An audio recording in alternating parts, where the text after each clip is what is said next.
La fille était autrefois la noble princesse de l'Empire. Mais sa mère la considérait comme une ordure méprisable. Non seulement en la battant et en la maltraitant constamment, mais allant même jusqu'à lui ôter la vie d'un seul coup de lame. Tout cela parce que la princesse avait de magnifiques cheveux dorés et des yeux azur. Pourtant, elle était une descendante de la branche collatérale impériale, mais possédait les caractéristiques de la lignée légitime, directe. Cela faisait de sa mère la concubine favorite de l'empereur. Elle la méprisait intensément, ne choyant que son frère jumeau, qui avait ses cheveux roux et ses yeux cramoisis. La petite princesse ne comprenait pas pourquoi sa mère la haïssait autant. Même son père impérial n'était jamais venu la voir. En quête d'amour parental, la princesse vivait humblement, marchant prudemment lorsque son 18e anniversaire arriva. Elle pensa qu'elle pourrait enfin recevoir l'affection de sa mère.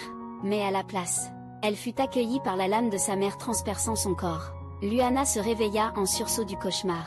Avant même de pouvoir s'éveiller complètement, une servante proche la réprimanda. « Je t'appelle depuis longtemps et tu ne te réveillais pas. Aujourd'hui c'est l'anniversaire du prince Louis. Si tu ne veux pas que la reine te punisse, reste donc là. » Puis elle claqua la porte. En sortant, Lyanna regarda l'agencement familier de la chambre. Jetant un coup d'œil à ses petites mains enfantines, elle réalisa qu'elle n'avait plus que 8 ans maintenant. La longue décennie qu'elle venait de vivre n'était-elle qu'un rêve. Soudain, elle ressentit une étrange sensation, comme si sa mère allait défoncer la porte. Enna, elle le ferait. Furieuse, lui reprochera d'avoir gâché le gâteau d'anniversaire de son frère. Et en effet, les événements se déroulèrent exactement comme elle l'avait prévu. Son petit corps fut tiré par sa mère, qui la punit de 10 jours sans nourriture. Mais elle en avait rêvé. La servante avait en réalité ruiné le gâteau et l'avait accusée. En un instant, Lyanna sentit un frisson lui parcourir l'échine. Le rêve était-il en fait une prophétie? Sa mort tragique aux mains de sa mère allait elle aussi se réaliser? Cette pensée la rendait malade de peur. Puis elle reçut une gifle de sa mère. La femme regarda la fille avec mépris. « Tu n'auras mon amour que si tu te tiens bien. N'est-ce pas ?» Puis la mère se retourna et partit, enfermant la fille dans sa chambre. Pendant ces jours de confinement, Lyanna se remémora ce long rêve en détail, bien que les détails devenaient flous. L'intrigue générale restait alarmante similaire. Elle découvrit aussi pourquoi sa mère l'avait toujours méprisée. C'était simplement parce que ses cheveux dorés et ses yeux bleus ne ressemblaient en rien à ceux de sa mère. Ils ne ressemblaient même pas à ceux de son père. Au contraire, ils correspondaient parfaitement à la reine légitime. Mais à cause de traditions futiles, dictant que les trônes passent aux hommes, et non aux femmes, bien que la reine actuelle fût l'héritière légitime par le sang, elle ne pouvait épouser que la branche collatérale de la famille impériale, poursuivant la lignée, en donnant naissance au prince héritier. Lyanna trouva soudain une lueur d'espoir. Si c'était vraiment un rêve prophétique, pour échapper à sa fin fatale, une seule personne pouvait la sauver. La reine, elle devait la trouver. Ses cheveux dorés et ses yeux bleus étaient la preuve parfaite. Ses traits, autrefois source de la haine extrême de sa mère, étaient maintenant sa carte maîtresse pour sauver sa vie. Elle frappa frénétiquement à la porte verrouillée. Étonnamment, elle s'ouvrit soudainement. Lyanna, qui était tombée par terre, reprenait à peine son souffle, lorsqu'un tumulte soudain parvint à ses oreilles. Pour éviter d'être découverte par les servantes, Lyanna se cacha rapidement derrière les rideaux, car la couleur de ses cheveux était trop voyante. Sortir à découvert la ferait certainement remarquer. Elle s'enveloppa donc simplement dans les rideaux poussiéreux. Pour la première fois, elle s'échappa des murs du palais de la princesse. Mais la petite fille n'avait aucune idée d'où se trouvait la résidence de la reine. Elle entra par hasard dans un labyrinthe de verdure. Elle marcha sans but pendant on ne sait combien de temps. Puis elle détecta la légère odeur des roses. Lyanna se figea de terreur, c'était l'odeur de sa mère. Sa mère avait-elle découvert sa fuite? Alors qu'elle restait là, confuse et impuissante, un garçon aux cheveux argentés apparut derrière elle, lui couvrit la bouche et la cacha avec lui dans un coin. Peu après, sa mère passa devant eux. Mais elle cherchait son fils Louis. Bien qu'ils soient jumeaux, Lyanna et Louis menaient des vies complètement différentes. Son frère, qui avait hérité des cheveux et des yeux rouges de leur mère, bénéficiait d'un amour infini, tandis que Lyanna luttait pour survivre, au milieu de coups et d'insultes constants. « Louis, retournons-y. Tout le monde t'attend. » L'invité d'honneur. La voix de leur mère était si douce et pleine d'affection. Avec son frère, ce sont des sentiments que Lyanna n'avait jamais connus, comme elle aurait souhaité l'amour de sa mère aussi. La fille se sentit de plus en plus bouleversée. En y pensant, des larmes coulèrent incontrôlablement. Cela laissa le jeune aux cheveux argentés derrière elle désemparé. « Je suis désolée, je ne voulais pas te faire peur. » balbutia-t-il en essayant d'expliquer. Mais la fille ne fit que pleurer encore plus fort. Le garçon força la fille à le regarder. Tapotant doucement, lui apprenant à respirer profondément, Luana se calma progressivement. Regardant le sourire éclatant du garçon, une image lui traversa l'esprit. Cette personne était apparue dans son rêve, mettant Luana immédiatement en alerte. Elle lui demanda quelle était sa relation avec les deux personnes vues plus tôt. Le garçon afficha une expression troublée, expliquant qu'il était là pour la fête d'anniversaire. Ses parents lui avaient demandé d'établir de bonnes relations avec le second prince. Il avait prévu d'offrir un cadeau à la princesse, puis de partir. Mais il n'avait trouvé aucune trace de la princesse. Le jeune examina la fille enveloppée dans les rideaux, supposant qu'elle était une autre jeune dame, qui s'était faufilée hors de la fête. Luana demanda pourquoi il voulait voir la princesse.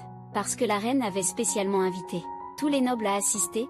Pourtant la princesse, qui devrait être le centre d'attention, n'était pas apparue, ce qui est étrange. Elle devrait au moins sortir pour recevoir les bénédictions de tous. Luana, qui n'avait jamais fêté d'anniversaire, réalisa soudain que c'était l'anniversaire de son frère, ce qui signifiait que c'était aussi le sien. En y pensant, elle dit sans le vouloir, « Aujourd'hui semble être aussi mon anniversaire. » Le garçon fit une légère pause, « Quelle coïncidence. Dans ce cas, je vais te donner ce cadeau. » Le garçon plaça directement un bracelet au poignet de la fille, inquiet qu'elle ne se sente obligée. Il expliqua, « Mes parents ont déjà préparé un cadeau pour la princesse. Celui-ci vient juste de moi pour toi. Puisque c'est ton anniversaire aujourd'hui, faisons comme si c'était toujours pour toi. » Joyeux anniversaire. En regardant la silhouette du garçon s'éloigner, Luana sentit une chaleur dans son cœur. En fait, ton cadeau est arrivé entre les mains de son véritable destinataire. Merci. Elle remarqua le blason familial sur le bouton du garçon, un bouclier orné d'une petite fleur. Si je te revois un jour, je te demanderai certainement ton nom. Pendant ce temps, le prince héritier Lodin était extrêmement mécontent. Son subordonné tentait de le persuader de faire une apparition à la fête d'anniversaire du deuxième prince et de la princesse, même s'il méprisait Lady Liliana. Ses enfants restaient tout de même ses demi-frères et demi-sœurs. Demi-frères et demi-sœurs, Lodin ricana avec dédain. Il méprisait totalement cette femme et ses deux enfants. Depuis que cette femme était apparue, son père était captivé par sa beauté, négligeant les affaires de l'État. Il les avait abandonnés, lui et sa mère, pour passer tout son temps avec elle. Comment ne pas les détester? Mais son subordonné lui dit que la princesse avait les cheveux dorés et les yeux bleus, symbole de l'héritier légitime. Lodin trouva cela absurde. L'empereur avait les cheveux bruns et les yeux foncés. Comment pouvait-il, lui, et une concubine aux cheveux rouges, aux yeux rouges, produire un enfant aux cheveux dorés, aux yeux bleus? Ces règles archaïques auraient dû être changées depuis longtemps. L'idée que les femmes ne pouvaient pas hériter du trône était absurde. Pourtant maintenant la reine gérait toutes les affaires d'État. Il était ridicule qu'elle ne puisse pas être impératrice, simplement parce qu'elle était une femme. Lodin décida de changer cette loi dépassée. Dès qu'il monterait sur le trône, à ce moment-là, un bruissement se fit entendre dans les buissons proches. En regardant de plus près, ils virent un enfant sale qui regardait à travers le feuillage. Luana fut profondément déçue de le rencontrer. Elle avait entendu des domestiques que le prince héritier méprisait, tous se liaient à sa mère. N'entrait-elle pas directement dans un danger? Lodin fut soulagée de voir que ce n'était qu'un enfant. Mais pourquoi avait-elle les cheveux dorés et les yeux bleus, caractéristiques uniques de la famille royale? Lodin jeta un coup d'œil vers le palais de Liliana au loin. Peut-être que les rumeurs étaient vraies. La fille de Liliana possédait vraiment les traits du sang légitime. L'homme soupira en se frottant les tempes. Il se pencha en affrontant la fille. « Luana, tu joues avec moi. Que fais-tu ici, son serviteur ?» Eden fut étonné que cet enfant soit en fait la princesse. Ne devrait-elle pas encore fêter son anniversaire? Cet enfant portait des vêtements en haillons, des chaussures mal ajustées et avait une expression terrifiée, anxieuse. Face aux questions du prince héritier, Luana ignora tout le reste, rassemblant son courage. Elle dit, « Je souhaite voir la reine. » Lodin refusa naturellement, son attitude froide et méprisante. Mais il vit qu'Eden s'était déjà déplacé pour protéger Luana. Cela laissa Lodin perplexe. « N'avais-tu pas été blessé par cette femme autrefois? Pourquoi protèges-tu sa fille ?» Eden ne pouvait supporter de voir la fille dans un état aussi pitoyable. Soudain, leur dispute fut interrompue par un grognement. La fille était presque évanouie de faim. Elle parvint à dire « Je déteste ma mère », avant de s'effondrer dans les bras d'Eden. Lodin était désemparé. « Je ne voulais pas lui faire peur comme ça. Peut-être devrions-nous simplement la ramener chez Liliana. » Il ne voulait rien avoir à faire avec cette femme. Mais Eden découvrit quelque chose d'inhabituel chez la fille. Son corps frêle était couvert de bleu et de contusions. Lodin était stupéfaite, les deux étaient les enfants de Liliana. L'un profitait d'une grande fête d'anniversaire. L'autre subissait des mauvais traitements. et était forcée de fuir pour sauver sa vie. Un favoritisme aussi extrême était incompréhensible, quand il avait rencontré le second prince. Parce que le garçon avait les cheveux roux de sa mère, et les yeux rouges, Lodin ne ressentait aucun lien. Mais en regardant la petite princesse, aux cheveux blonds et aux yeux bleus comme les siens, Lodin ne la détestait pas, et ressentait même une connexion particulière. Lyanna peinait à ouvrir les yeux. Elle vit le prince héritier la tenir. Où m'emmène-t-il? Le prince héritier Lodon avait emmené Lyanna dans son propre palais. La servante Maria dut confirmer plusieurs fois, avant de croire qu'il s'agissait de la fille de Lady Liliana. Bien qu'elles aient toutes souffert de Liliana, elles ne ressentaient aucune hostilité envers la princesse. Après tout, l'enfant était innocente. Cela rendait Lodon coupable. Présenter l'enfant de cette femme malfaisante devant vous me fait déjà me sentir responsable. Mais pourquoi aucun d'entre vous ne s'en soucie? Le docteur médico arriva enfin après examen. À part de nombreuses blessures, il n'y avait rien de grave. Juste une malnutrition. Un enfant élevé au palais impérial, souffrant de malnutrition. Lodin se demandait ce que cet enfant avait enduré. Mais médicaux se préoccupaient davantage de l'identité de cet enfant. Il venait de remarquer que la couleur des cheveux de l'enfant correspondait exactement à celle de la princesse héritière. Cela pouvait-il être la princesse? Lodin se sentit mal à l'aise sous son regard. Médico le rassura. Si sa constitution ressemble à la vôtre, avec des soins appropriés, elle se rétablira rapidement. Lodon resta sans voix. Quel rapport cela a-t-il avec moi, ici près de vous? Eden comprit immédiatement l'implication de Médico, et tenta désespérément de lui faire signe du regard. Mais Médico continua, ignorant tout. La reine est-elle au courant de cela? Lodon n'avait pas encore osé en parler à sa mère. Chaque année à cette époque, sa mère pleurait sa sœur décédée. Lui présenter Lyanna maintenant, lui briserait certainement le cœur. Eden s'enquit de l'état physique de la jeune fille, notant qu'elle semblait beaucoup plus petite que les enfants de son âge. Elle est un peu plus petite qu'une enfant de 4 ou 5 ans. Mais il n'y a pas lieu de s'alarmer exagérément. Quoi? Cet enfant a déjà 8 ans. S'exclama Médico, incrédule. Votre Altesse, votre enfant a déjà 8 ans. Voyant la situation dégénérer, Eden expliqua rapidement qu'il s'agissait de la sœur du prince héritier, la princesse Lyanna.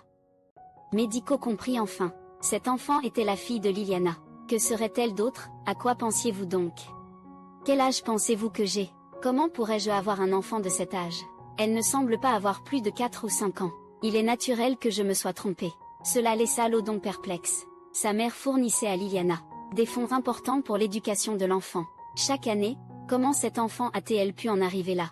Elle a probablement dépensé tout l'argent pour son fils, engageant des chevaliers étrangers comme précepteurs, invitant des professeurs de l'académie, et même des enseignants royaux pour son fils, tout en affamant et maltraitant sa fille. Il ne pouvait absolument pas renvoyer cet enfant. Maintenant, il faut quelqu'un pour s'occuper d'elle. Maria se porta volontaire avec enthousiasme. Laisse-moi faire, mais Maria et Adon avaient déjà été blessés par cette femme maléfique auparavant. Criant fort et à contre-cœur, voyant tout le monde accepter cet arrangement, il n'eut d'autre choix que de consentir. Lorsque tout le monde se fut dispersé, Lyanna reprit peu à peu conscience, sentant la texture douce sous elle. Elle se réveilla en sursaut. Où suis-je? Regardant la pièce luxueuse inconnue, elle sut qu'elle avait enfin été sauvée, échappée du contrôle de sa mère dérangée. Lyanna examina la pièce avec curiosité, se rappelant qu'avant de s'évanouir, elle avait rencontré le prince héritier. Était celui qui m'a sauvée en ouvrant les grandes portes. La salle magnifique devant elle la laissa émerveillée. C'est alors qu'elle remarqua les nouveaux vêtements sur son corps. Elle fut surprise par une exclamation soudaine, et tomba par terre heureusement. Une paire de grandes mains la rattrapa à temps.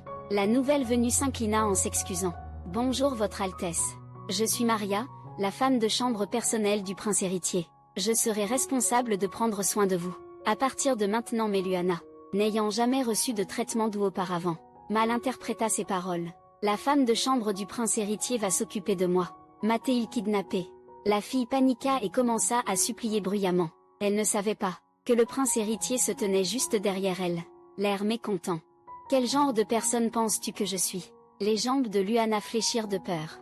Elle agrippa fermement les vêtements de l'homme, suppliant pour sa clémence. L'attitude terrifiée de la fille amusa Lodon. Il se pencha pour s'excuser auprès de la fille. Je suis désolé, je ne voulais pas te faire peur. Lyanna était déconcertée. Le fier prince héritier s'excusait en fait auprès d'elle. Juste à ce moment, son estomac grogna de protestation. L'instant d'après, Lodon prit la fille dans ses bras et la porta au dîner, lui demandant même ce qu'elle aimerait manger. Luana, qui n'avait mangé que des restes, ne connaissait même pas le nom des plats. Elle ne se rappelait que d'une chose sucrée, qu'elle avait mangée dans son rêve. Des choses sucrées, veux-tu un dessert? Luana n'était pas sûre que ce soit un dessert. Peut-être que la terreur de mourir aux mains de sa mère avait provoqué une peur immense. Seuls des fragments de mémoire passaient brièvement. Dans son esprit, elle ne pouvait même pas se rappeler clairement qui lui avait donné des sucreries dans son rêve. Mais elle était encore très faible et ne pouvait pas encore manger de sucreries. Lodin demanda si elle voulait plutôt de la soupe. Luana n'osa rien demander de spécifique. N'importe quelle soupe me va, dit Lodin en la plaçant sur une chaise. Mais la tête de la petite fille atteignait à peine le plateau de la table. Alors qu'elle était assise là, anxieuse, elle fut soudainement soulevée. L'instant suivant, le prince héritier la tenait en fait dans ses bras, et la nourrissait personnellement. Cela fit complètement figer Luana. Mais bientôt elle fut distraite par les saveurs délicieuses. Dans sa bouche, la soupe n'est-elle pas habituellement froide et sans goût? Pourquoi cette soupe est-elle chaude avec autant d'ingrédients? Lodin observait la fille, dévorant sa nourriture avec étonnement. Elle savourait une simple soupe aux légumes avec tant d'enthousiasme. Luana demanda prudemment si elle pouvait en avoir un autre bol. Lodin ne réalisa qu'alors qu'elle avait fini. Craignant le refus du prince héritier, Luana baissa rapidement la tête et s'excusa, expliquant que c'était la première fois qu'elle goûtait une telle soupe. C'est pourquoi elle avait mangé si vite. Lodin était choquée. La soupe de légumes était un plat courant parmi les gens ordinaires. Comment une princesse pouvait-elle ne jamais l'avoir goûté auparavant? Lodin réprima sa colère, et fit une promesse du petit doigt avec Luana. Demain, il lui laisserait sûrement boire du chocolat chaud. C'était la première fois que la petite princesse ressentait de la chaleur et de l'attention en voyant le sourire pur de la fille. Lodin réfléchit qu'avec seulement une demi-relation de sang, elle est toujours ma sœur après le repas. Lodin porta Luana dans ses bras. La fille craignait qu'il ne la ramène à sa mère cruelle. Mais Lodin avait déjà visité son palais. C'était comme une prison, aucun endroit pour un être humain. Ne retourne pas à cette décharge. Voici ta chambre maintenant, la splendide chambre luxueuse éblouit presque Luana. Elle ne pouvait pas croire que le prince héritier avait préparé cela pour elle. À ce moment-là, le prince héritier ressentit un sentiment écrasant de responsabilité en tant que frère. Je n'abandonnerai pas ma sœur. Même si nous ne partageons que la moitié de notre sang, tu es toujours un membre de la famille royale. Tant que tu le souhaites, tu peux rester ici en permanence. Luana ne comprenait pas pourquoi le prince héritier était si gentil avec elle. Si gentil qu'elle ne pouvait s'empêcher de vouloir dépendre de lui. Après avoir installé Luana, Lodin sortit et rencontra Eden. Le gardien de la nuit, Eden, était revenu après son service. Quand il vit à quel point Lodin était doux et attentif avec la petite princesse, il ne put s'empêcher de remarquer, comme on s'y attend de mon prince héritier. Mais Lodin se sentait coupable, à cause des machinations de cette femme maléfique. Maria et Eden avaient perdu leur père, et il avait perdu son professeur respecté. Même si Luana était sa sœur, pour eux, elle restait la fille de leur ennemi. Il jura de tous les venger.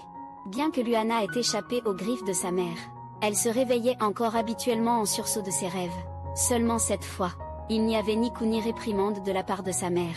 Au lieu de cela, Maria apporta un doux, délicieux chocolat chaud, livré personnellement par le prince héritier, tôt ce matin-là, pour tenir la promesse faite hier à la fille. Mais Luana se sentait honteuse. Le prince héritier détestait tout ce qui concernait sa mère. Pourtant, pourquoi était-il si gentil avec elle dans ce palais? C'était la deuxième fois qu'elle expérimentait la gentillesse de quelqu'un. Elle la considérait comme une dette de gratitude, et décida de les rembourser un jour. Tandis qu'elles conversaient, les deux devinrent peu à peu plus à l'aise l'une avec l'autre. Maria se plaignit à Luana du prince héritier. Son Altesse était si rigide enfant, pas du tout mignon. Mais maintenant il a une sœur adorable comme toi. Luana vit où cela allait et essaya de la prévenir. Mais le prince héritier était déjà apparu derrière elle, disant froidement: alors voilà ce que ma femme de chambre personnelle pense de moi. Soudain, une énorme peluche de lapin atterrit sur Luana. C'était un cadeau d'anniversaire qu'Eden avait préparé pour elle.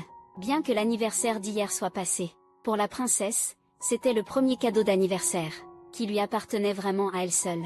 Elle était ravie. Le bracelet qui glissa de son poignet attira l'attention de Lodin, un objet si exquis n'aurait certainement pas été offert par Liliana. Il se retourna et ordonna à Eden d'enquêter sur l'origine du bracelet, serrant fermement le lapin. La fille ne pouvait s'empêcher de se demander, et si maman pouvait être aussi chaleureuse que, à quoi ressemblerait-elle à cette pensée? Toutes ses rancunes éclatèrent, les larmes coulant sans contrôle. Toute la souffrance qu'elle avait endurée pendant des années, la fit douter de l'avenir. Pourrait-elle vraiment connaître le bonheur? Avec douceur, Des mots réconfortants et l'effet du chocolat. Lyanna s'endormit finalement profondément, grâce à Eden, qui était lui-même un grand frère, et assez habile pour réconforter les enfants. Mais, on ne peut pas toujours utiliser du chocolat pour l'endormir. Cependant, aucun d'eux n'avait beaucoup d'expérience avec les enfants. Maria suggéra de trouver une nourrice. Mais Lodin et Eden s'y opposèrent simultanément. Une nourrice rapporterait certainement à la reine. Il y a de nombreuses années, à cette époque, la reine avait été dévastée par la mort de sa sœur, et ne pouvait plus avoir d'enfants. Elle s'était aussi particulièrement attachée aux petites filles, traitant sa nièce Selena comme la sienne. Si maman apprenait les circonstances tragiques de Lyanna, son état mental en souffrirait sûrement. De plus, si la situation de Lyanna devenait connue, tout en suscitant la sympathie, elle ferait aussi face au ridicule à cause de son sang mêlé. Après tout, elle était la fille biologique de Liliana, et retournerait finalement chez sa mère biologique. À ce moment-là, des abus encore plus cruels l'attendraient. Attendons quelques jours avant de rapporter à la reine. Dans les jours suivants, sous les soins attentifs de Maria, la santé de Lyanna s'améliora considérablement, bien qu'elle regrettât amèrement le chocolat confisqué. Maria s'occupait de Lyanna pendant les repas. Se rappelant soudain quelque chose, elle devait partir. Un moment, disant à Lyanna de sonner si elle avait besoin de quelque chose. Cela mit la fille dans une position difficile. Elle craignait de faire appel à quelqu'un d'autre. Chaque fois qu'elle allait à la salle à manger, les regards des autres serviteurs la mettaient mal à l'aise. Surpris, curieux, voire méprisants, tous chuchotaient sur pourquoi la fille de Liliana vivait au palais du prince héritier. Alors elle ne pouvait que patienter pour le retour de Maria. À ce moment-là, Eden apparut furtivement à la porte, s'assurant que Maria n'était pas là avant d'entrer. L'objet qu'Eden apporta ravit la fille. C'était du chocolat. Tout à coup, Maria revint au nom. Manger du chocolat était surprenant, mais le visage de Maria s'illumina d'un grand sourire. Elle avait apporté beaucoup de douceur et de dessert. Il s'avéra que le corps de Lyanna s'était bien rétabli. Le docteur lui avait permis de manger à nouveau des friandises. La petite princesse goûta enfin aux délices qu'elle désirait tant. Les saveurs sucrées enveloppant sa bouche étaient un vrai bonheur. Mais Lodin apparut soudain derrière elle, ce qui fit tousser violemment Lyanna. Maria le regarda sévèrement. « Regarde comme tu as effrayé l'enfant. » Lyanna dit en colère. « Pourrais-tu frapper avant d'entrer la prochaine fois ?» Voyant sa sœur si mignonne, il ne put s'empêcher de la taquiner fort et plaisanta. « C'est mon palais, si tu me demandes respectueusement. Je pourrais le considérer comme un voisin. » Eden tendit un petit cadeau à Lyanna. « C'est de la part de ma sœur pour toi. » Lyanna chérissait ce cadeau. Voyant son bonheur, il dit fort et clair. « La princesse impériale reçoit un petit bibelot, et fait comme si on lui avait donné le monde entier. » La taquinant sur le fait qu'elle était facilement achetée. En entendant cela, Lyanna devint mécontente, répondant instinctivement qu'il était trop dur.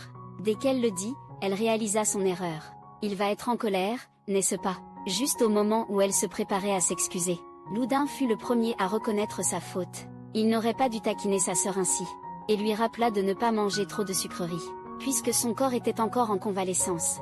Lyanna se remémora leur première rencontre. Bien qu'elle soit la fille de Liliana, le prince héritier avait toujours été gentil avec elle. Se pourrait-il qu'il ne la déteste pas? Pour tester sa théorie, elle demanda délibérément un autre gâteau au chocolat. Bien que Lodin fût réticent, il apporta quand même le gâteau à la jeune fille. C'était vraiment difficile à croire. Eden fit une suggestion, disant à Lyanna de fermer les yeux et d'ouvrir la bouche. Quelque chose d'inattendu allait se produire, voyant sa sœur obéir aux instructions. Lodin soupira, impuissant, qui pourrait résister à ça? Il n'eut d'autre choix que de nourrir personnellement un petit morceau de gâteau à sa sœur. Que pouvait-il faire d'autre avec sa propre sœur sinon la gâter? Ces derniers jours, l'humeur de la reine s'était améliorée. Le prince héritier Lodin prévoyait d'informer sa mère de la situation de Lyanna, mais il rencontra la comtesse au palais de la reine, croyant que sa fille avait déjà obtenu la faveur de sa majesté. La femme commença à s'emballer, mais elle fut avertie par le prince héritier, qui les méprisait, de reconnaître leur place et de ne pas se faire d'illusions. La femme peinait à dissimuler sa nature cupide, tant que la reine continuerait à choyer sa fille. Que pourrait faire le prince héritier? L'avenir de sa fille s'envolerait sûrement comme un phénix. Elle n'abandonnerait jamais cela. Quand Lodin rencontra la reine, elle prenait le thé de l'après-midi. Elle fut ravie de voir la visite de son fils. Lodin avait quelque chose à dire à sa mère en privé, et voulait que la fille de la comtesse, Selena, parte de manière inattendue.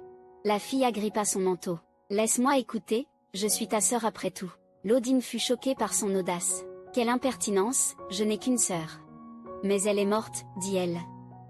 Aussitôt le prince se mit en colère. Il secoua sa main et la prévint. Ne crois pas que la faveur de la reine t'autorise à prétendre à des liens avec la famille royale, ne dépasse pas les bornes. La fille se tourna vers la reine pour demander de l'aide.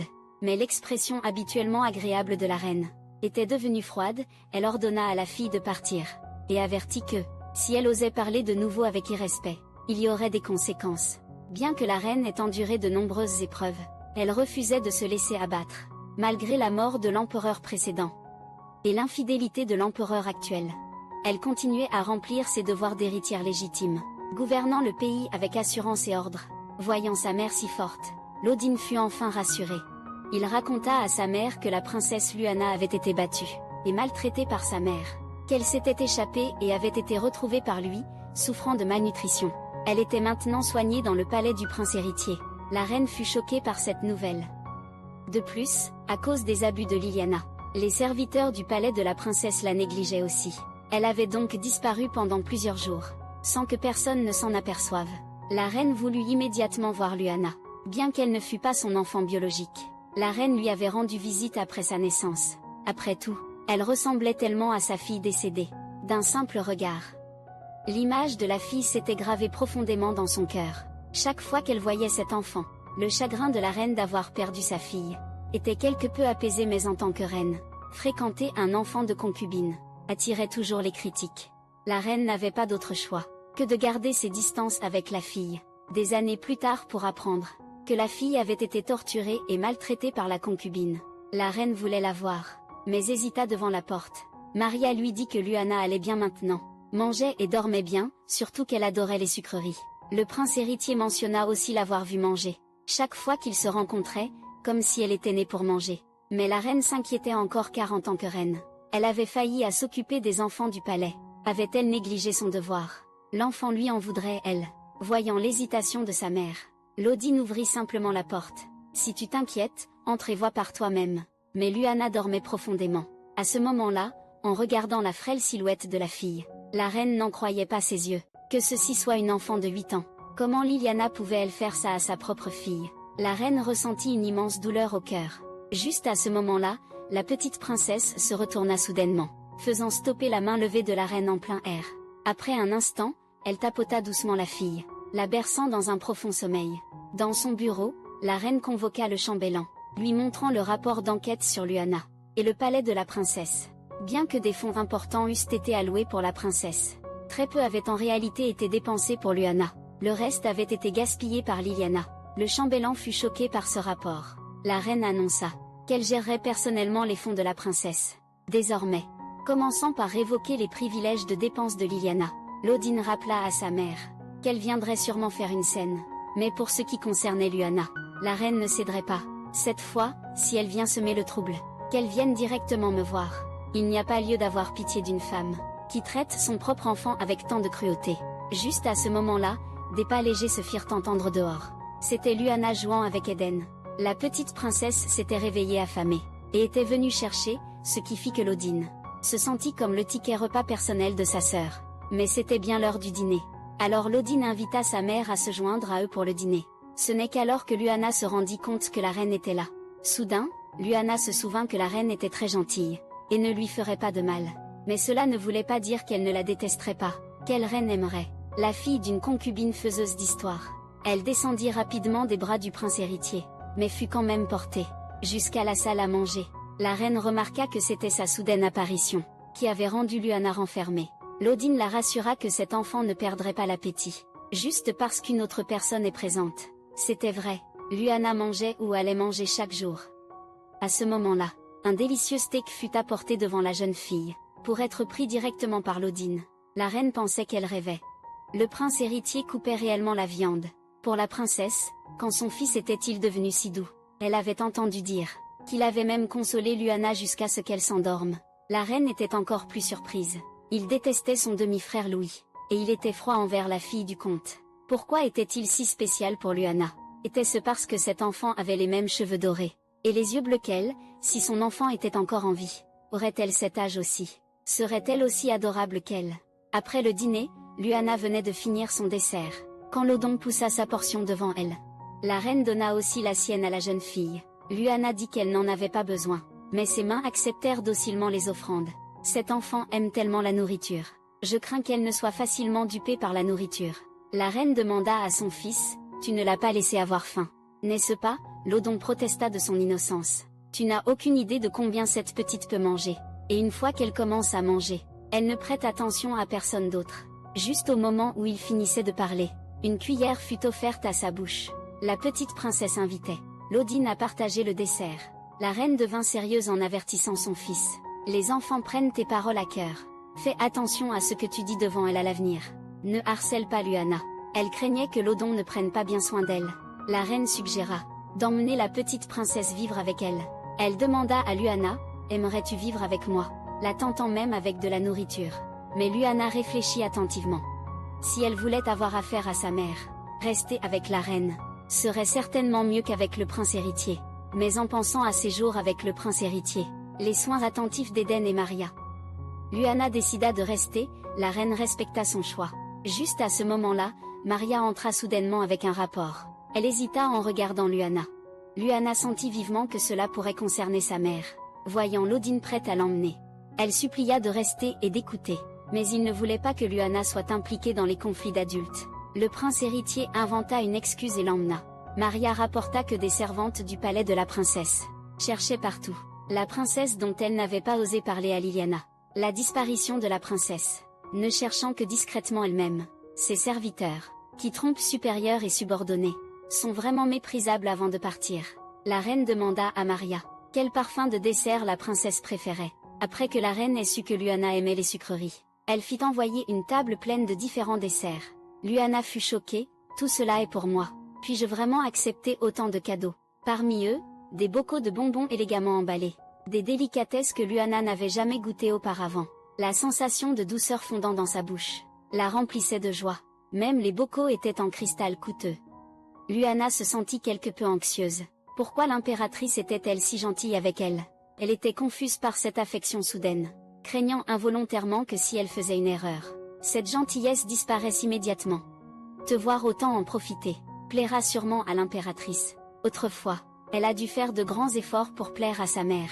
Juste pour éviter une punition maintenant, l'impératrice serait-elle vraiment heureuse?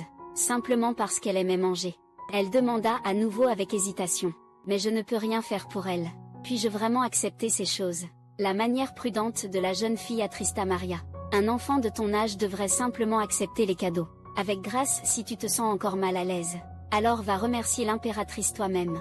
Cela semblait une bonne idée. Mais Luana reconsidéra ces jours-ci. Le prince héritier avait aussi été particulièrement gentil avec elle. Si elle remerciait seulement l'impératrice, et ignorait le prince héritier, cela ne serait-il pas déplacé? Après tout, ils étaient tous deux des personnes merveilleuses. Surtout le prince héritier, qui était pratiquement comme un ange. Il devait avoir subi beaucoup de désavantages, à cause de sa gentillesse excessive. Maria était stupéfaite, comme c'était étrange, que le prince héritier soit loué ainsi. En tant que bonne personne, les enfants sont trop innocents. Comment quelqu'un d'aussi froid et sans cœur que lui pourrait-il jamais être exploité? Luana sentait qu'elle n'était princesse que de nom, avec une mère qui aimait semer le trouble. Pourquoi l'impératrice et le prince héritier ne la détestaient-ils pas? Ils avaient même assigné Maria, fille de comte, pour s'occuper d'elle. Pourtant Maria affirmait qu'elle était volontaire. Quiconque rencontre la princesse finira par t'aimer. C'est un honneur de servir la princesse. En tant que femme, de rang le plus élevé après toi dans l'Empire, tu dois devenir plus confiante. Même le rang de ta mère Liliana est inférieur au tien. Alors tu dois te remonter le moral. Si tu te sens encore redevable, faisons des biscuits comme cadeau de remerciement. Des biscuits fraîchement cuits, parfumés et croustillants. Ils leur plairont sûrement. Mais Luana se rappela que le prince héritier ne mangeait pas de biscuits. Maria prit la petite princesse dans ses bras. Alors donnons-les d'abord à l'impératrice. Luana fut ravie. Elle avait toujours reçu de la gentillesse des autres. Maintenant elle pouvait faire quelque chose pour les remercier. Je dois faire de délicieux biscuits pour exprimer ma gratitude. Mais même si elle suivait les démonstrations de Maria, étape par étape, comment les biscuits en forme d'ours dans ses mains se transformaient-ils en une espèce non identifiée? Luana était mécontente que l'impératrice et le prince héritier ne mangeraient probablement pas des biscuits comme ceux-ci. Maria la rassura que l'impératrice les aimerait. Après tout, en les voyant, cela rappellerait à l'impératrice les biscuits que le prince héritier faisait enfant. Luana pensa que c'était juste pour la réconforter. Puis elle réalisa soudainement que, en plus de l'impératrice et du prince héritier, il y avait une autre personne qu'elle voulait remercier. quand Luana trouva le courage d'apporter les biscuits à Eden. Eden fut particulièrement heureux. La princesse avait vraiment fait des biscuits pour nous à la main. Et leurs biscuits raton laveur super mignons. Bien qu'ils étaient censés être des biscuits ours. Voyant la joie sincère d'Eden, Luana se sentit extrêmement satisfaite. À ce moment-là, le prince héritier apparut soudainement. Eden se précipita pour lui montrer. Ce sont les biscuits que la princesse a fait pour moi. Ne sont-ils pas adorables? Le prince héritier ne put sourire, parce qu'il ne les avait pas encore reçus. Ignorant les louanges exagérées d'Eden pour les biscuits, il dit froidement qu'ils n'étaient pas mignons. Luana comprit qu'il semblait vraiment ne pas les aimer. Maria rit, comment cela pourrait-il être possible? Ils se ressemblent beaucoup à ce que le prince héritier faisait avant. Quoi? Avec cette déclaration, tous deux furent choqués. L'histoire du prince héritier fut impitoyablement révélée. Je faisais des cookies aussi mal qu'elle. Le prince héritier faisait des cookies aussi mal que moi. Le prince héritier ne voulait pas admettre que ces cookies étaient moches, alors il a reformulé son évaluation. En regardant bien, ils ne sont en fait pas mauvais. On dirait qu'elle a du talent. Luana était pleine d'admiration pour Maria. Une phrase fit changer d'avis le prince héritier, et le complimenta. Mais le prince héritier ne se laissait pas facilement manipuler. Il était mécontent que ses talents culinaires soient comparés à ceux de Luana. Luana déclara obstinément qu'elle ferait mieux que son frère. Le frère qui s'était échappé fit hésiter le prince héritier. Tu viens de m'appeler frère. Luana réalisa alors sa méprise. Que faire? Pensera-t-il que je suis bête? Et s'il le niait, Luana voulait s'excuser. Mais la tristesse qui montait en elle la fit éclater en sanglots. Juste à ce moment, elle fut prise dans des bras chaleureux. Et la voix douce du prince héritier dit: Tu es ma sœur, tout le monde a été si gentil. Entourée de chaleur, la petite princesse s'endormit peu à peu. Même dans ses rêves, elle tenait la main du prince héritier, refusant de la lâcher. Il regardait la fille endormie, bien qu'elle soit la fille de Liliana. Dès le premier instant où il l'a vue, il a eu un sentiment différent, comme si elle était vraiment sa propre sœur. Dans son rêve, Luana s'inquiétait encore que son statut de fille d'une concubine fasse que le prince héritier la méprise, jusqu'à ce que le prince héritier réponde fermement: Je resterai à tes côtés. Alors seulement elle montra un doux sourire d'enfant. Le lendemain matin, quand Luana ouvrit les yeux, elle vit le prince héritier allongé à côté d'elle sur le lit. Après le choc initial, elle ferma rapidement les yeux, faisant semblant de dormir, jetant parfois des regards furtifs vers lui. Elle s'émerveillait encore de la couleur identique de leurs cheveux. Soudainement, le prince héritier ouvrit brusquement les yeux, ce qui effraya Luana qui poussa un cri. Le prince héritier la taquina, disant que sa feinte était trop évidente. Si tu veux me regarder, dis-le franchement, pourquoi faire si secret? Je me demande de qui tu as pris cette habitude. Dès que ces mots tombèrent, Maria pensa que c'était mauvais. Le prince héritier réalisa aussi que ce commentaire pourrait rappeler à Luana sa mère et ses expériences désagréables. Il s'excusa vivement auprès de Luana, mais la fille n'était pas triste, et rétorqua qu'elle tenait du prince héritier. Tu savais clairement tout, et pourtant faisait semblant de dormir. Voyant Luana pas abattue, le prince héritier poussa un soupir de soulagement. Il admit qu'elle lui ressemblait, puis il se promena dans la pièce et demanda: Où est la mienne? Luana fut déconcertée. Maria lui rappela que le prince héritier cherchait des cookies. Comment pourrait-il ne pas y en avoir pour lui, parmi les cookies que Luana avait fait hier? Mais quand il apprit qu'il n'y en avait vraiment pas pour lui, il sortit en trombe en claquant la porte. Cependant Luana avait déjà secrètement décidé de continuer à travailler dur pour rembourser le prince héritier. Et tout le monde à ce moment-là, le comte Shelter suppliait l'impératrice, depuis la dernière fois, que sa fille avait été punie par l'impératrice pour ses remarques irrespectueuses. Elle n'avait pas eu l'occasion d'entrer de nouveau au palais. Il supplia l'impératrice de pardonner cette fois à Selena. Après tout, elle n'était encore qu'une enfant. L'impératrice aussi trouvait que traiter un enfant si sévèrement était trop dur, alors elle lui permit de venir au palais à midi pour la rencontrer. Selena se jeta joyeusement dans les bras de l'impératrice. Elle pleurait et s'excusait, en exprimant combien l'impératrice lui avait manqué. Mais depuis que l'impératrice avait rencontré Luana la dernière fois, chaque fois qu'elle voyait d'autres petites filles, elle pensait à elle. Selena remarqua que l'impératrice était souvent distraite. C'est alors qu'un serviteur apporta des biscuits, que Luana avait fait elle-même, un panier rempli de sa gratitude envers l'impératrice. La joie de l'impératrice était évidente, mais cela transperçait les yeux de Selena. L'impératrice n'avait jamais souri ainsi pour elle. À présent, elle était aveuglée par la jalousie.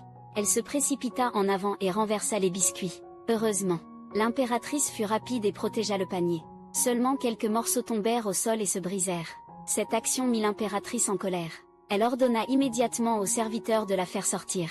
Ce n'est qu'alors que la jeune fille réalisa sa grave erreur. Elle pleura et se débattit, suppliant le pardon de l'impératrice. Mais l'impératrice regarda tristement, les biscuits dans sa main.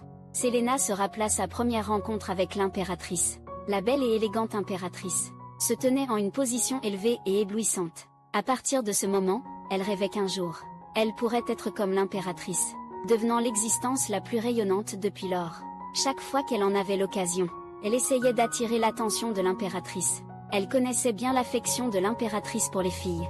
Après avoir perdu sa fille, elle pensait que si elle capturait le cœur de l'impératrice, elle pourrait passer de fille d'un comte à la précieuse chérie de l'impératrice. Mais à cause de l'apparition de cette fille, tout changea. Habituellement, Selena s'appuyait sur son statut de nièce de l'impératrice pour être arrogante. Maintenant qu'elle était méprisée par l'impératrice, les jeunes filles nobles saisissaient naturellement l'occasion de se moquer d'elle, riant d'elle de ne pas avoir la fortune d'une princesse, mais d'avoir la maladie de la princesse, toujours à rêvasser de devenir princesse. Les filles la provoquaient délibérément.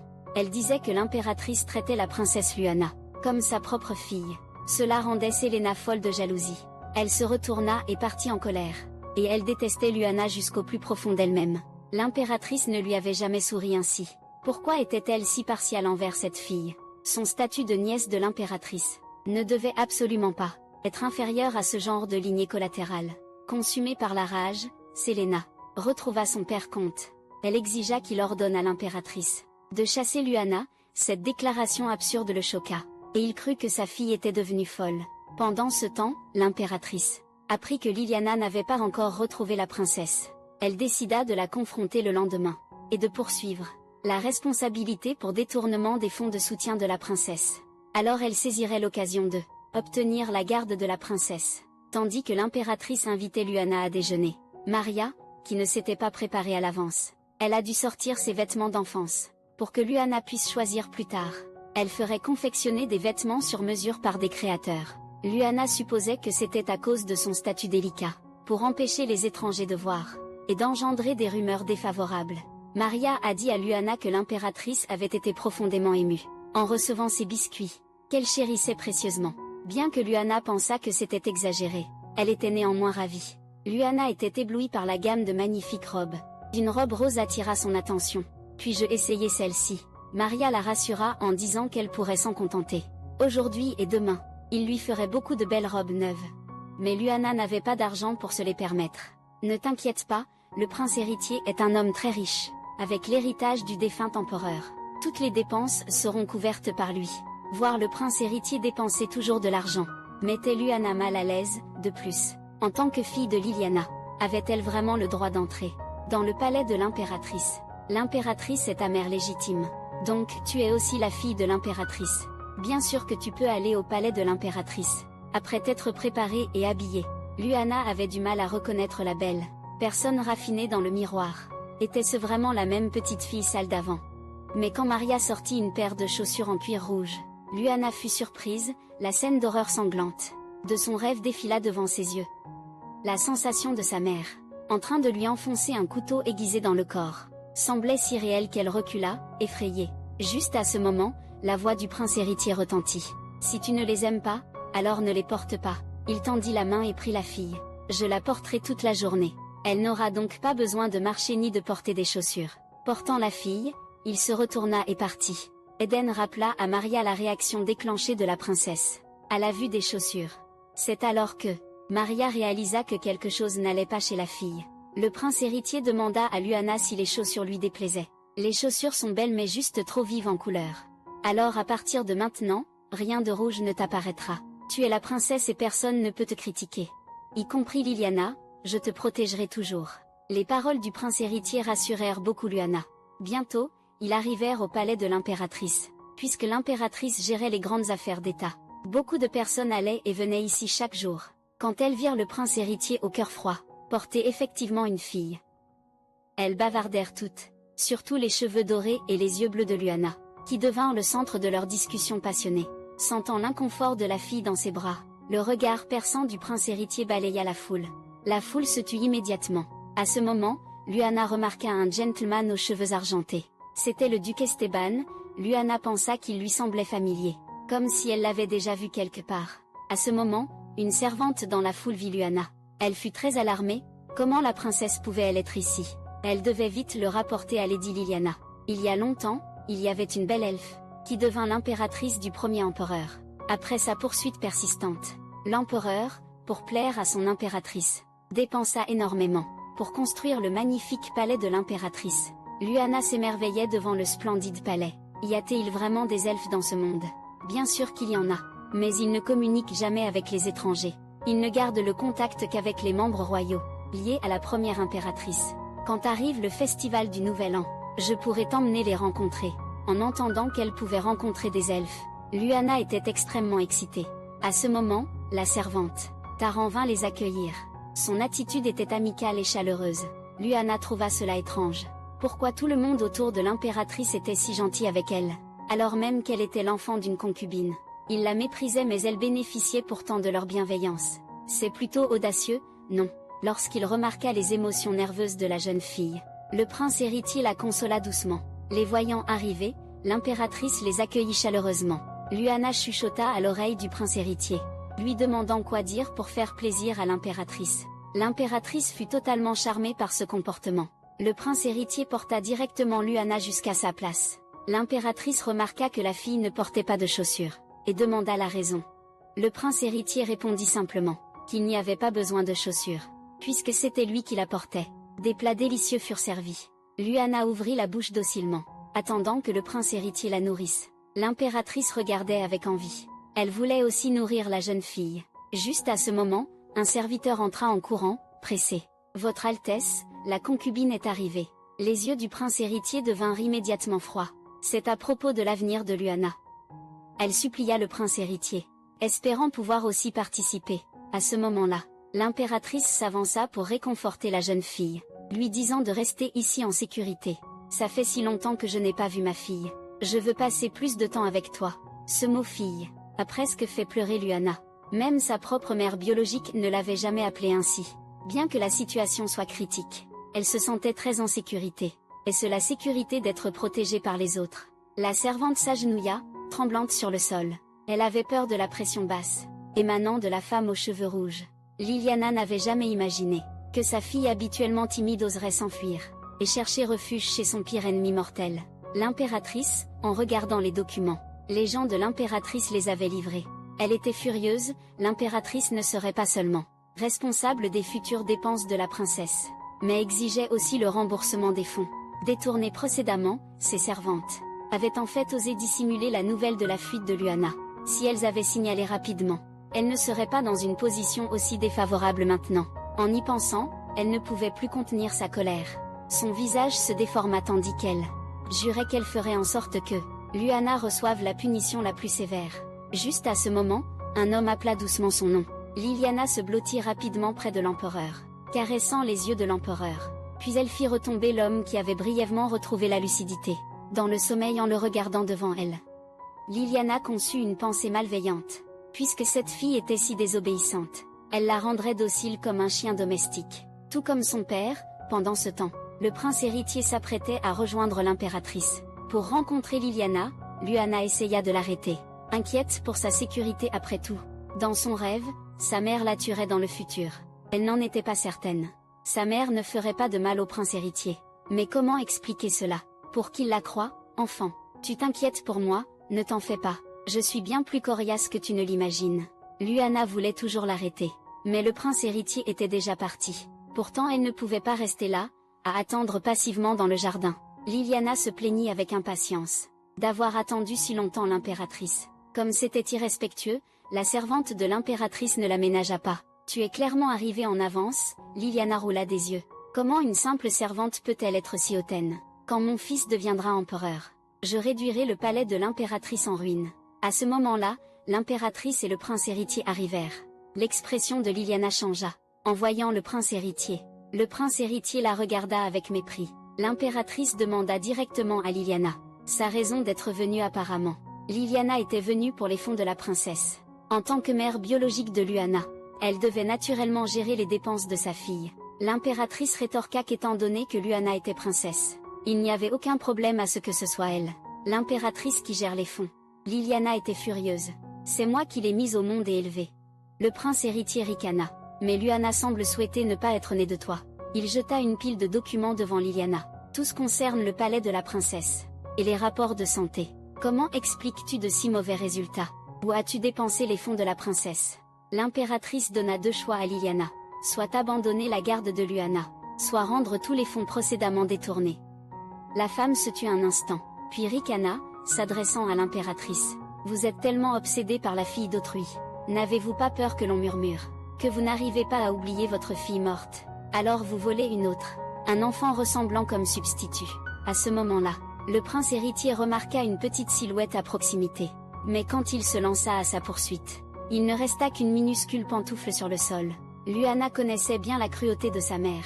Alors lorsque sa mère vint au palais de l'impératrice, pour semer le trouble, la petite princesse, inquiète pour la sécurité du prince héritier, décida de suivre secrètement.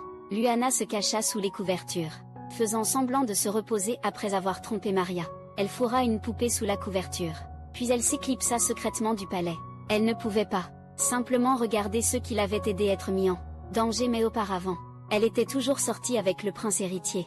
Maintenant seule, elle s'était complètement perdue, après avoir erré longtemps. Elle semblait même ignorer où il devait se retrouver. Mais, en pensant aux soins méticuleux du prince héritier à son égard, Lyanna devint plus déterminée à les retrouver. Juste à ce moment, une goutte d'eau apparut soudain devant elle. Elle scintillait d'une lumière éblouissante, flottant dans l'air comme pour indiquer le chemin. Elle la suivit précipitamment. Bientôt elle arriva au jardin, où l'impératrice confrontait Liliana. Elle se cacha dans un coin, écoutant leur conversation. Juste à temps pour entendre Liliana accuser l'impératrice que, parce qu'elle ne pouvait pas oublier sa fille défunte, elle avait pris Lyanna comme substitut, et qu'elle avait été malheureuse depuis son enfance. Quiconque la contactait en souffrirait. Le jeune cœur de Lyanna fut profondément choqué. Elle avait apparemment mis l'impératrice et le prince héritier dans une position si difficile. Elle erra abattue dans un palais abandonné, et elle se remémora tout depuis sa fuite. Était-ce une erreur dès le début, quand elle était entrée au palais de la princesse héritière? Quelqu'un comme elle, qui ne causait que des ennuis aux autres, avait-il vraiment besoin d'exister? Ce n'est pas vrai. Soudain une voix se fit entendre. Lyanna fut surprise de voir apparaître devant elle une jeune femme gracieuse. C'était en fait son elle-même âgée de 18 ans, issue du rêve prophétique. Il semble que tu ne te souviens pas de tout du rêve. Ce qui est mieux, tu as déjà pris un chemin différent. Ainsi tu ne vivras pas le futur que j'ai traversé. Avant que Lyanna ne puisse comprendre son sens, la jeune femme disparut à ce moment. Le prince héritier arriva enfin, après avoir retrouvé la pantoufle perdue de Lyanna. Il avait suivi des indices tout du long.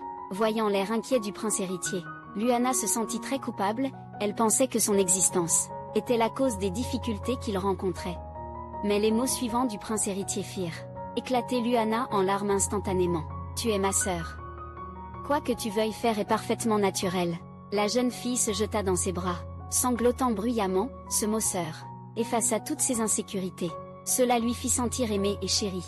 Peut-être à force de pleurer trop, Lyanna s'endormit, et en se réveillant, elle vit le prince héritier dormir à ses côtés. Elle l'appela frère avec une affection persistante, puis retomba dans un profond sommeil. Au son apaisant de la voix du prince héritier, après une enquête approfondie, et le motif de bouclier apparut sur le bracelet, il put être confirmé que cela appartenait à la famille du duc Esteban. Le prince héritier apprit les circonstances précises de ce jour-là. Il ne s'attendait pas à ce que le fils du duc soit aussi habile que son père, offrant réellement un tel cadeau à une fille qu'il venait de rencontrer. À la fois le prince héritier et Eden sentirent que le garçon avait des arrière-pensées, mais Maria commença à les imaginer en couple. À ce moment-là, le garçon ne connaissait pas l'identité de Lyanna en tant que princesse, et lui avait quand même offert un bracelet aussi précieux. C'est de l'amour quand le garçon ne dédaignait pas l'apparence modeste de Lyanna, et lui offrait un cadeau. N'était-ce pas un coup de foudre? Le prince héritier sentit soudain une menace. Son chou pourrait être mangé. Il demanda à Eden de mener une enquête approfondie. Sur ce fils du duc, il semblait nécessaire de rencontrer cette personne. Pendant ce temps, le fils du duc, Carlin, lisait quand il vit son père approcher. Avec un sourire, il pressentit des ennuis. Pas encore une invitation à divers banquets. De manière inattendue, cette fois, le duc mentionna le bracelet d'avant. Auparavant Carlin avait prétendu avoir perdu le bracelet. Mais maintenant le duc dit mystérieusement qu'il savait qu'il avait. Comment est-ce possible? Personne ne devrait savoir que j'ai donné ce bracelet à cette fille. Voyant l'air coupable de son fils. Voyant l'expression coupable de son fils, le duc comprit. Il semble qu'il avait raison de rencontrer l'impératrice. Plus tôt, le duc et l'impératrice avaient discuté, que son fils était obéissant et raisonnable et il espérait qu'il pourrait devenir un bon ami pour la princesse. Mais l'impératrice craignait que s'il devenait trop proche, cela ne cause des malentendus. Le duc regarda les lettres sur la table, proposant le mariage avec la princesse, expliquant que c'était une approche gagnant-gagnant, parce que son fils était un candidat au mariage suffisamment excellent. S'il interagissait avec la princesse, cela dissuaderait ceux qui auraient des intentions malhonnêtes envers la princesse. De même, cela découragerait ceux qui s'intéressent à son fils. Après tout, les enfants étaient encore jeunes, juste en train de devenir amis, les rumeurs devraient rapidement s'estomper. Le duc prétendait cultiver une pure amitié. Mais en privé, en effet, il voulait que les enfants grandissent ensemble.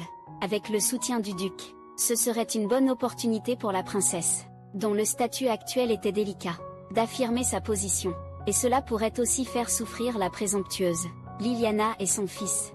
Car l'un n'avait aucune idée des plans de son père. Il se sentait simplement mal à l'aise. Lyanna était couchée, s'ennuyant beaucoup. Maria lui avait dit qu'Eden viendrait bientôt la voir, et qu'il avait soigneusement préparé des cadeaux. Voyant l'état d'excitation de Maria, Lyanna était curieuse. Elle demanda à Maria quelle était sa relation avec Eden. Elle avait remarqué que, chaque fois que Maria croisait le regard d'Eden, elle souriait d'un air particulièrement heureux. Donc Lyanna pensa qu'ils devaient être compatibles. Maria rougit et s'apprêtait à dire quelque chose, quand Eden et le prince héritier entrèrent. Mais Lyanna ne fut pas attirée par les cadeaux. Au lieu de cela, elle demanda directement à Eden comment il voyait Maria, avec les signes frénétiques de Maria.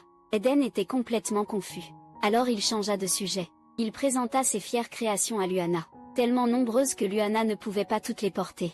Depuis qu'il avait reçu les biscuits de Lyanna, il avait déterminé que les préférences esthétiques de la princesse étaient très similaires aux siennes, sentant avoir trouvé une âme sœur. Mais l'expression de Lyanna changea, pensant que c'était mauvais. Pouvait Adam penser que ces biscuits, qu'elle-même trouvait laids, représentaient son goût? Lyanna voulait refuser. Mais voyant l'anticipation d'Eden, elle était extrêmement partagée. Dans ce cas, je vais l'ouvrir et voir. Le prince héritier remarqua le dilemme de Lyanna. Alors il proposa de regarder en premier. Vraiment, Lyanna fourra rapidement les cadeaux dans les bras du prince héritier. Même Maria recula nerveusement de plusieurs pas. Le prince héritier se prépara mentalement, prit une profonde inspiration et ouvrit la boîte, puis la lança à Maria pour qu'elle la brûle immédiatement. C'était le genre de chose qui vous enlèverait des années de vie rien qu'en la regardant. Eden était profondément découragé. Après tout, même sa sœur était complètement dégoûtée par ses créations, voyant l'air abattu d'Eden.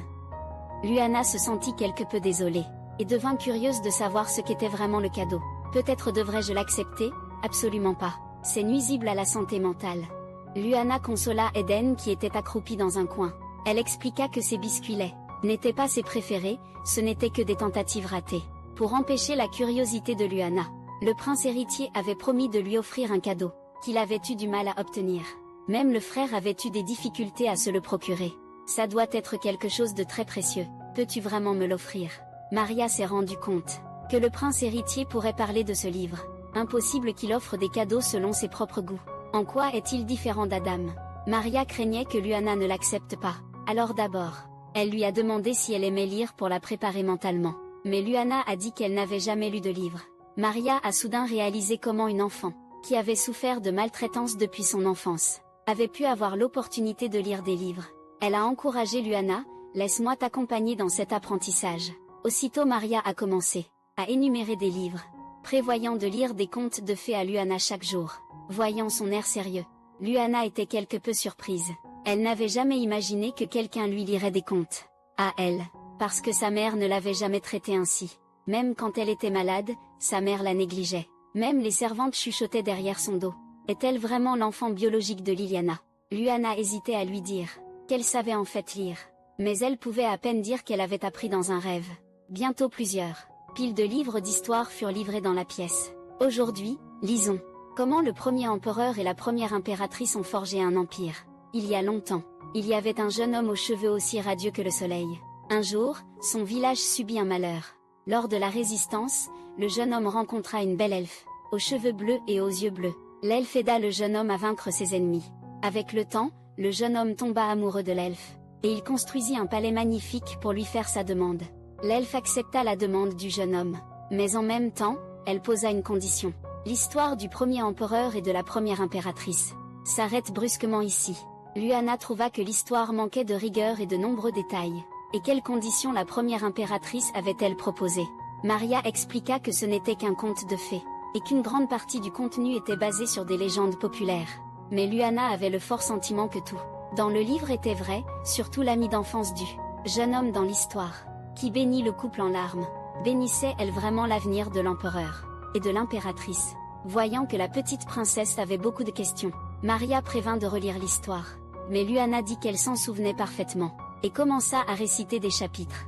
Maria fut stupéfaite, sans une seule erreur. Elle sélectionna au hasard plusieurs passages de l'histoire. Lyanna put tous les réciter parfaitement. Mon Dieu, tu te souviens de tout après une seule lecture. Et tu as appris à lire et à comprendre le sens. En si peu de temps, la princesse est un génie. On dirait bien qu'il faut engager des professeurs officiels pour l'instruire. À ce moment-là, Lyanna désigna une illustration dans le livre, et demanda où c'était. C'est le royaume de Tyran dans le désert. L'image montre le palais du royaume. Lyanna fixa intensément cette image. Une sensation écrasante de familiarité l'envahit. Elle semblait y avoir été dans ses rêves. Pendant ce temps, Asher était très frustré par son frère. Le cadeau d'Éden pour la princesse. Quel traumatisme psychologique la jeune princesse pourrait, elle, subir en voyant ces choses. Mais la princesse ne les a pas vues. Maria les a jetés, bien joué. Sœur Maria heureusement. Après les avoir jetés, elle a doucement consolé Éden. Pour que l'état d'esprit d'Éden ne s'effondre pas. Achir avait entendu récemment mentionner la princesse à l'aube. Ces derniers temps, même le prince héritier et Maria l'appréciaient beaucoup. Ce qui rendait Achir curieuse à propos de la princesse. Elle voulait la rencontrer, Éden promit d'aider à organiser cela, mais il devrait attendre après la sélection des servantes et des chevaliers pour Lyanna. Achir ne s'attendait pas à ce que la vie antérieure de la petite princesse soit si misérable. N'ayant même pas de servantes attitrées, la ville Liliana était vraiment inhumaine. Rien que de penser à la façon dont leur père a été tué par Liliana, Achir était pleine de haine pour cette femme. Mais faute de preuves directes, il ne pouvait que la regarder s'en sortir. En pensant à cela, Achir devint si émotive qu'elle faillit s'évanouir. Éden s'avança précipitamment pour la soutenir. Mais ce sont tous des gens au grand cœur. Ils ne reportèrent pas leur haine pour Liliana sur la petite princesse. Achir trouvait simplement cela dommage. Si sa santé avait été meilleure, aurait-elle pu devenir la servante attitrée de la petite princesse? Depuis qu'Achir s'était évanouie au palais, sa santé s'était détériorée. Bien que tous les médecins disaient qu'elle n'avait aucun problème, elle se sentait encore souvent mal. Apprenant le désir d'Achir de rencontrer Lyanna, le prince héritier accepta d'emmener Lyanna hors du palais. Pour lui rendre visite, Éden fut content, mais aussi inquiet. Après tout, Lyanna avait auparavant tenté d'assassiner le prince héritier. Partir du palais serait-il dangereux? Pensa le prince héritier. Lyanna ne serait pas assez folle pour agir en public. Il y avait juste une chose qu'il ne comprenait pas, sachant que tous les parents n'aiment pas leurs enfants. Une mère comme Lyanna, qui considérait sa fille uniquement comme un pion d'échec, était vraiment rare dans le monde à cette époque. L'impératrice convoqua le prince héritier pour discuter de l'organisation de rendez-vous de jeu pour Lyanna. L'impératrice pensa que la suggestion antérieure du duc Esteban avait du sens. De plus, il n'y avait pas d'enfants appropriés, du même âge au palais. Seul le fils du duc, Carlin, était le meilleur choix. Mais le prince héritier était réticent. Lorsqu'il avait rencontré le duc avec Lyanna auparavant, il avait trouvé que le vieil homme était excessivement enthousiaste. C'est pourquoi il avait jeté son dévolu sur son propre fils. Et Lyanna, le prince héritier, craignait qu'avoir un garçon comme ami de la princesse ne mène à des rumeurs défavorables. Mais ensuite, il se rappela avoir grandi avec Maria et Achir lui-même, donc il n'eut rien de plus à dire. Voyant le ressentiment de son fils, l'impératrice rit en disant qu'il était jaloux.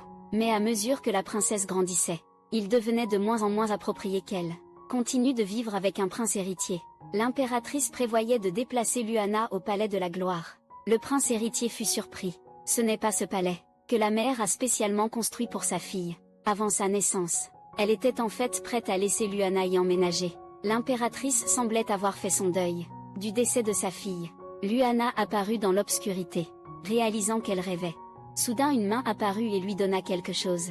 Cette douceur familière était identique à ce qu'elle avait goûté. Dans son rêve précédent, Lyanna leva les yeux. Un homme lui sourit. Tu aimes ça? Avant que Lyanna ne puisse demander qui il était, l'homme disparut dans le néant. le profond sentiment de perte dans son cœur la fit instantanément se réveiller. Elle serra Maria dans ses bras en sanglotant doucement. Qui était cette personne? Pourquoi ressentait-elle une telle tristesse en le voyant disparaître?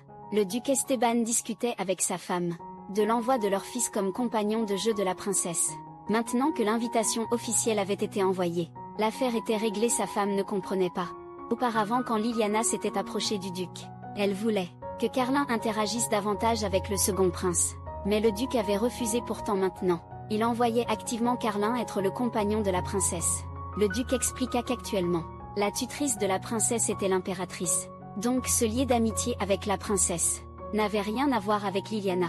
Après tout, personne ne voulait s'en mêler avec une concubine intrigante. Quant au pauvre Carlin lui-même, apparemment, il ne savait toujours pas qu'il avait été donné par son père. Après avoir fini de lire, Liliana s'ennuyait. Maria suggéra de l'emmener se promener dans la cour. Voyant le beau paysage, la fille était particulièrement heureuse. C'était sa première visite dans une cour. Auparavant, elle était toujours enfermée par sa mère dans sa chambre. Ne voyant jamais la lumière du jour, Maria la serra avec compassion. Ce n'est qu'une petite cour ordinaire. Je crois que tu verras un monde plus vaste à l'avenir. C'était aussi le beau souhait du père de Maria, pour sa fille avant sa mort. Liliana rendit l'étreinte à Maria qui sanglotait doucement, et elle la caressa doucement pour la réconforter. La mère de Maria était décédée peu après sa naissance, et son père l'avait élevée avec beaucoup de soin par la suite. Son père s'était sacrifié, en accomplissant une mission de chevalier royal. Maria avait toujours aimé et était fière de son père. Liliana pressentait vaguement que cette mission pourrait être liée à sa mère. Si sa mère était responsable de la mort du père de Maria, comment pourrait-elle lui faire face au lieu de cela? Maria la réconforta en lui disant de ne pas se sentir accablée. Après tout, elle était la princesse bien-aimée. Le prince héritier lointain surprit leur conversation. Dans cette mission, le père d'Eden était aussi décédé, avec des amis proches et des proches mourant les uns après les autres. Le prince héritier se sentait profondément coupable. De plus, il élevait l'enfant de son ennemi. N'était-ce pas exploiter leur bonté? Bien qu'Eden ait répété qu'il ne lui en voulait jamais, le cœur du prince héritier restait extrêmement complexe. Pendant ce temps, Maria tressait des fleurs en une bague. Liliana essaya de suivre mais fit un désordre tordu. Pourtant, après beaucoup d'efforts, elle réussit enfin. Puis Maria fit une couronne de fleurs plus grande, la plaçant sur la tête de Liliana. Tu es comme une fée des fleurs. Liliana lui donna aussi la bague de fleurs terminée. Je t'ai toujours été reconnaissante. Eden vit cela et il en voulut une aussi. Liliana commença à les considérer comme un couple, généreusement, déclarant qu'elle ferait des bagues assorties pour eux. À ce moment, elle remarqua l'expression du prince héritier était quelque peu sérieuse. Était-il en colère qu'elle cueille des fleurs dans la cour? Mais ce n'était pas cela qui préoccupait le prince héritier. Il devait discuter de questions concernant son palais. Le cœur de Liliana fit un bond. Est-ce que son frère la renvoyait? Au palais qu'elle avait fui, la jeune fille était décontenancée, se demandant si elle avait fait quelque chose de mal. Pourquoi était-elle envoyée loin d'ici? Devait-elle retourner dans son propre palais? Mais elle ne voulait pas y retourner, parce que cet endroit était son cauchemar. La jeune fille agrippa les vêtements du prince héritier, et supplia, « Je ne vous causerai pas de problème. S'il vous plaît, ne me renvoyez pas au palais de la princesse. » Le prince héritier fut intrigué par la réaction inhabituelle de Liliana. Alors c'est ça qu'elle avait mal compris. Comment pourrais-je te renvoyer dans ta résidence précédente? Je veux que tu vives dans un nouveau palais. As-tu entendu parler du palais de la gloire? Liliana en avait entendu parler. Dans son souvenir, seuls les gens vraiment remarquables pouvaient y résider. Chaque fois que sa mère maudissait l'impératrice, elle mentionnait cet endroit, disant que l'impératrice était trop affectée, et qu'elle gardait un palais séparé pour sa fille décédée. Et quand les servantes parlaient mal de sa mère, dans son dos, elle disait qu'elle était prétentieuse de convoiter le palais de la gloire. C'était clairement une résidence, préparée par l'impératrice pour sa fille biologique. Elle appartenait à la vraie sœur du prince héritier. Comment pourrait-elle y vivre? Peut-être qu'aux yeux de l'impératrice et du prince héritier, elle n'était qu'un substitut pour cet enfant. Le prince héritier remarqua l'expression inquiète de la jeune fille, et dit, « Ne te fais pas trop de soucis. J'ai choisi cet endroit simplement parce qu'il est bien entretenu. Que tu veuilles y vivre ou pas, c'est entièrement ton choix. Si tu hésites, allons le voir ensemble maintenant. » Les paroles sincères du prince héritier touchèrent profondément la jeune fille. Avoir la chance de vivre avec eux, même en tant que substitut, elle serait prête. Le prince héritier dit à Liliana que dans quelques jours, il organiserait une rencontre avec une nouvelle amie. Liliana savait qu'à cause de sa mère, sa réputation n'était pas bonne. Même l'enfant qui offrait des bracelets aux étrangers la désignait ainsi. Fille de Liliana, et elle était aussi agacée par Louis, Quelqu'un voudrait-il vraiment être son ami? Le prince héritier rassura Lyanna, disant que si quelqu'un osait lui manquer de respect, elle devait le lui dire, et il les tiendrait certainement responsables. Ils arrivèrent bientôt au palais de la gloire.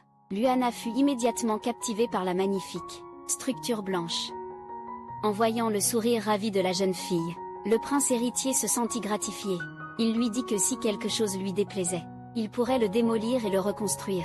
Lyanna ne pouvait supporter l'idée de voir un si bel endroit endommagé ne serait-ce qu'un peu. Elle aperçut une fontaine dans le jardin. Lyanna courut avec excitation.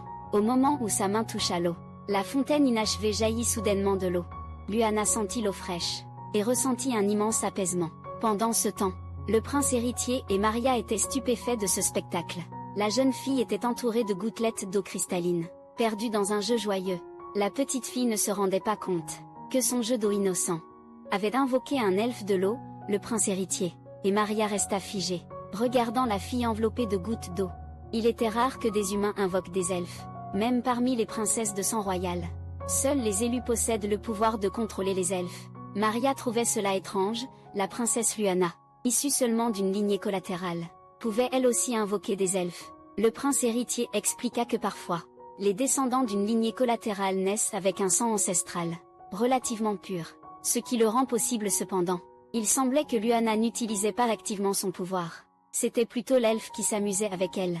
Néanmoins, cette affaire devait rester confidentielle, sans que personne d'extérieur n'en soit informé. Juste à ce moment-là, Lyanna tomba soudainement dans la piscine. Quand on la sortit, elle sourit maladroitement, prétendant que c'était sa propre maladresse. Mais le prince héritier savait que c'était une farce de l'elfe. Craignant que Lyanna ne prenne froid, le prince héritier la conduisit au palais de la gloire, et il dit à Maria d'aller chercher des vêtements propres. Lyanna se sentit un peu regretteuse. Elle ne s'attendait pas à se séparer de son frère sitôt et restait encore assez réticente. Mais en voyant la chambre luxueusement meublée, elle hésita un peu. Elle adorait vraiment cette pièce. Pourtant penser à venir ici signifiait ne pas voir souvent son frère. Lyanna redevint conflictuelle. Le prince héritier la rassura que leur palais était proche, et qu'elle pourrait revenir quand elle voudrait. De plus, le palais de la gloire nécessitait encore plusieurs mois de rénovation, donc il n'y avait pas lieu d'être contrarié maintenant. Pendant que Lyanna était emmenée pour se changer, le prince héritier discuta de l'affaire des elfes avec Adon. Il y a des années, après qu'Asher se soit mystérieusement effondré, l'impératrice et le prince héritier avaient enquêté sur la cause. L'impératrice avait même contacté les elfes, qui avaient supposé qu'un maléfice pouvait peser sur un Shir. Le prince héritier craignait que, si Lyanna n'était pas une invocatrice désignée, elle aussi ne soit sous une malédiction. Aujourd'hui, il sortit un talisman, et il dit à Eden de faire rechercher dans toutes les littératures et récits des symptômes similaires. Pendant ce temps, l'impératrice s'inquiétait aussi de la santé d'Asher. Elle avait depuis longtemps suspecté que la malédiction d'Asher était liée à Liliana. Après tout, quelqu'un d'aussi cruel envers sa propre fille pouvait aisément s'adonner à des forces dangereuses. Lyanna revint vêtue de vêtements propres. Le prince héritier fut surpris de la voir, encore dans cette vieille robe d'avant, et demanda « Manquons-nous de fonds ?» Maria fronça les sourcils, impuissante. Ce n'était pas une question d'argent, mais de temps et de personnel. Tous les créateurs talentueux de la capitale avaient des emplois du temps complet, et ils étaient occupés par d'autres affaires, oubliant complètement de commander des vêtements pour Lyanna. C'est simple. Convoquons tous les créateurs de l'Empire, au nom de la famille royale. Maria fut étonnée, c'était la première fois que le prince héritier utilisait son autorité pour une affaire personnelle. Elle était encore plus excitée que lui. Elle regarda avec espoir le document, portant le sceau royal, puis elle se tourna pour saisir les mains de Lyanna, lui annonçant avec enthousiasme que bientôt, elle aurait plus de vêtements neufs qu'elle ne pourrait emporter. Elle se précipita immédiatement pour publier l'annonce. Extraordinairement enthousiaste, le prince héritier prit la main de Lyanna, demandant si elle aimait cet endroit.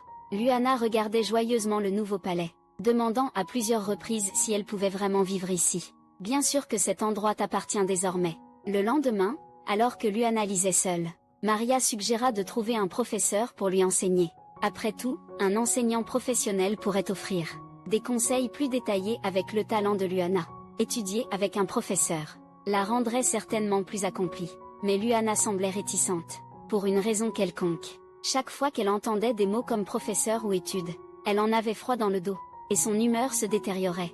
Cela avait-il un lien avec ce rêve prophétique? Mais elle ne se souvenait pas du contenu du rêve. Elle ne pouvait que remettre à plus tard ses études. Lorsqu'elle rapportait au prince héritier Maria exprima ses inquiétudes.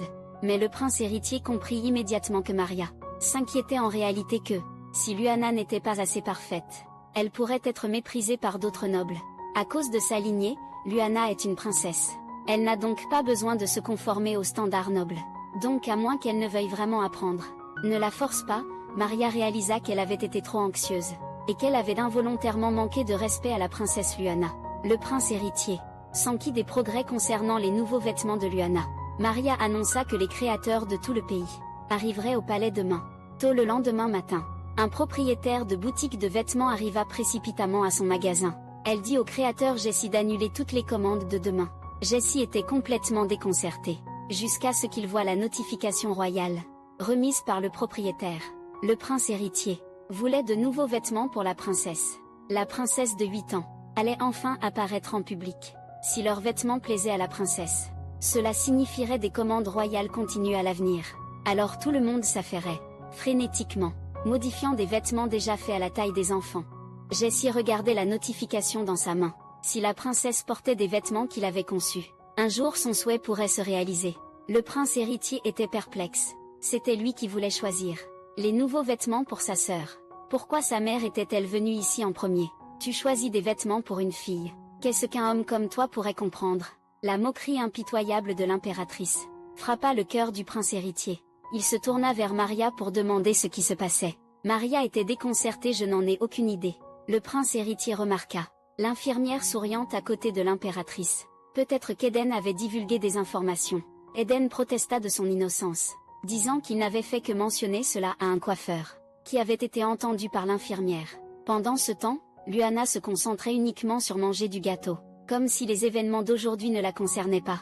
Le prince héritier était curieux. Lors de sa dernière rencontre avec l'impératrice, Luana avait été nerveuse. Pourquoi était-elle si à l'aise aujourd'hui? Elle ne lui jetait même pas un regard. Sur ordre du prince héritier, une brillante variété de magnifiques robes diverses fut présentée. Luana était émerveillée, elles étaient toutes si belles. Le premier créateur présenta fièrement son chef-d'œuvre, une robe de cérémonie bleue finement travaillée. Voyant l'intérêt de Luana, Maria fit entrer plusieurs petites filles. Le prince héritier expliqua. Ils étaient là pour essayer les vêtements de cérémonie, pour montrer à quoi ils ressemblaient portés. Luana comprit soudainement. Donc il les essaie pour moi.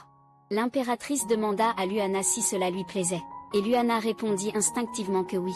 Mais le prince héritier remarqua que Luana n'avait pas regardé, attentivement et silencieusement, se plaignit que l'arrivée inattendue de sa mère avait rendu Luana nerveuse. Luana nia rapidement cela, disant qu'elle n'était pas nerveuse, mais qu'elle trouvait cela simplement nouveau. Bien que sa dernière rencontre avec l'impératrice l'ait rendue nerveuse, maintenant elle se sentait étrangement détendue. Est-ce vraiment correct? Je vais vraiment bien. L'impératrice fut satisfaite, et leva la main pour caresser les cheveux de Luana. Mais le prince héritier la devança.